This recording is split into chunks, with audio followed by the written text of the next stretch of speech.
திருவள்ளூர் அருகே கொசஸ்தலை ஆற்றில் ஏற்பட்டுள்ள வெள்ளப்பெருக்கால் 13 கிராமங்களுக்கு போக்குவரத்து துண்டிக்கப்பட்டுள்ளது. விரிவான விவரங்களுடன் இணைகிறார் செய்தியாளர் லோகநாதன். முழு விவரங்கள்.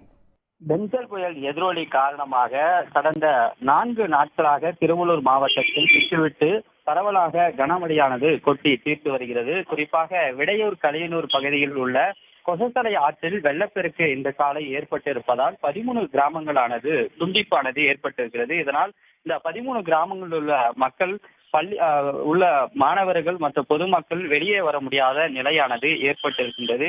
இன்று காலையில் பள்ளிக்கு வந்த மாணவர்கள் ஆற்றில் அதிகமாக தண்ணீர் செல்வதால் மீண்டும் அவர்கள் வீட்டிற்கு திரும்பியாக சென்றிருக்கின்றனர்.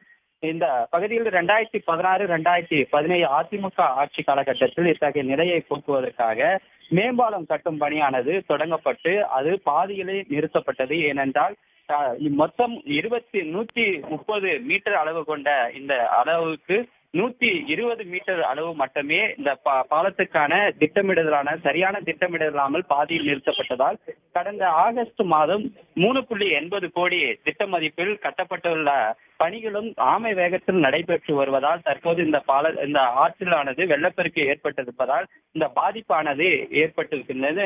இந்த பாதிப்பில் கலியனூர், மெமலியாபுரம், குப்பகண்டிகை, ராஜபத்மாபுரம், மருதுவள்ளிபுரம், ஒண்டிக்குச்சி, சின்னமாப்பேட்டை, ஜாகிரிமங்கலம், படையானூர், கபுல்கண்டிகை உள்ளிட்ட 13 கிராமங்களானது இந்த பாதிப்பானது ஏற்பட்டிருக்கிறது. இதனால் அந்த மக்கள் மருத்துவமனைக்கும் பள்ளிக்கு வரக்கூடிய மாணவர்களோ விவசாயிகள் ஈடுபொருட்கள் கொண்டு செல்வதற்கும் மிகவும் பாதிப்படைந்திருக்கின்றன. இதனால் 25 கிலோமீட்டர் சுற்றி திருவள்ளூருக்கு வரக்கூடிய நிலைமையானது ஏற்பட்டிருக்கின்றது. விரைந்து இந்த பாதையில் நிறுத்தப்பட்டுள்ள மேம்பால பணிகளை வரக்கூடிய பருவமழை காலங்களுக்குள் முடிக்க வேண்டும் என அப்பகுதி மக்கள் கோரிக்கையானது விடுத்திருக்கின்றனர். தகவல்களுக்கு நன்றி லோகநாதன். உடனுக்குடன் செய்திகளை தெரிந்து கொள்ள சன் நியூஸ் பெல் ஐகானை கிளிக் பண்ணுங்க.